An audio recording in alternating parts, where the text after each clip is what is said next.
দেশ নিয়ে গভীর ষড়যন্ত্র এবং চক্রান্ত চলতেছে। আগাছা যদি নষ্টই না করে, এটা যদি বাদে না দেয়, তাহলে তো তত্ত্বাবধায়ক সরকারের আসি লাভ কি হলো? উনি চলে গেলে দেশের অবস্থা আবার আগের মতোই চলে আসবে। রাজনৈতিক প্রেক্ষাপটের কিছু গুজব আছে, সেই গুজবের জন্য এগুলো রটানো হচ্ছে।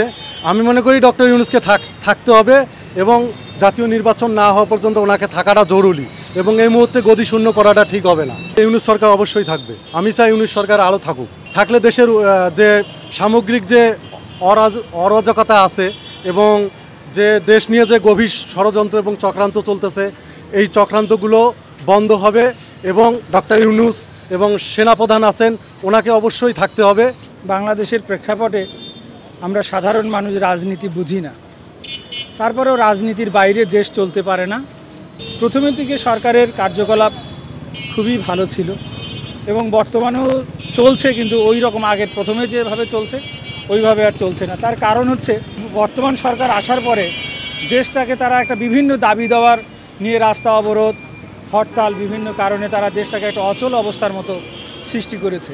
ডক্টর ইউনূস সাহেবকে যদি আমরা সবাই মিলে সহযোগিতা করি, ভুল ত্রুটি মানুষের হতেই পারে, সেটা যদি আমরা সংশোধন কল্পে তাকে আমরা মতামত দিতে পারি যে এইভাবে করলে এটা ভালো হয়, আমরা রাষ্ট্রটাকে একটা সুন্দর অবকাঠামোতে নিয়ে এসে একটা সুন্দর নির্বাচন আশা করতে পারি।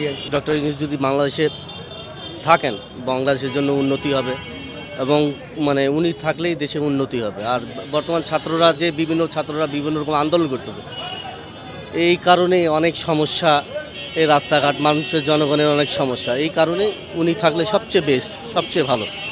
উনি চলে গেলে দেশের অবস্থা আবার আগের মতোই চলে আসবে, কারণ বর্তমান দেশ চালানোর মতো কোনো লোক নেই। আমরা চাই ডক্টর ইউনূস থাকুক, আরও 5 বছর থাকুক, থাকে নির্বাচন দিক। টানা 7মবারের মতো বেস্ট টিস্যু পেপার ব্র্যান্ড হিসেবে স্বীকৃতি পেয়েছে বসুন্ধরা টিস্যু। ওনার তো কোনো সাইডে আমরা খারাপ দেখতেছি, উনি যাই করতেছে ভালোই করতেছে। শিক্ষার ক্ষেত্রে ভালো, তারপরে অর্থনীতির দিক দিয়ে ভালো, সব দিক দিয়ে ভালো, আর ইসলামের দিক দিয়ে উনি ভালো। এখন বুঝতেছি না কী কারণে ওনাকে করতেছে, আমরা এটা বুঝতেছি না। কারণ কারো কাছে ভালো লাগতেছে, কারো কাছে খারাপ লাগতেছে, আমাদের কাছে অনেক ভালোই লাগতেছে। আমরা এইভাবে ওনাকেই চাই, উনি আরও 2-1 বছর থাকুক, আমাদের দেশটা আরও একটু গোছাই নিক। আমাদের সৌভাগ্য যে ওনার মতো একজন জ্ঞানী বা নোবেল বিজয়ী অর্থনীতিবিদ বা শান্তিকামী মানুষ, এই বয়সেও, ওনার বয়স 84-85, তারপরেও উনি রাষ্ট্রের বা দেশের উপকারের স্বার্থে 20 কোটি মানুষের দিকে কথা চিন্তা করে এই রাষ্ট্রের অস্থির রাজনীতিতে, অস্থিতিশীল রাজনীতির প্রেক্ষাপটে উনি 5ই জুলাইয়ের পর দেশের হাল ধরেছেন। তা আমাদের 20 কোটি মানুষের উচিত সার্বিকভাবে দলমত নির্বিশেষে দেশের স্বার্থে, 20 কোটি মানুষের স্বার্থে আমাদের তাকে সহযোগিতা করা উচিত। এটাই হলো, আমরা কোনো দল বুঝি না, আমরা খেয়ে পড়ে বাঁচতে চাই। আমরা তাকে সর্বাত্মক সহযোগিতা করব, যেভাবে পারি, যতভাবেই পারি, যার যে অবস্থান থেকে। তা আমরা মনে করি যে ওনার পদত্যাগ কখনোই কাম্য নয়। নাগরিকের উচিত ওনাকে 5টা বছর সময় দেওয়া। ওনাকে যদি সময় দেওয়া হয়, উনি আরও অনেক কিছু করতে পারবে। উনি 9 মাসে যেটা করছে, ওনাকে যদি সময় দেওয়া হয়, উনি আরও অনেক কিছু করবে।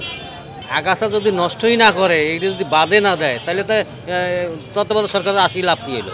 তাহলে তো আওয়ামী লীগে থাকা ভালো ছিল নাকি? তো আগাছা যদি পরিষ্কার না হয়, তাহলে আবার ভোট দিয়ে লাভ কি?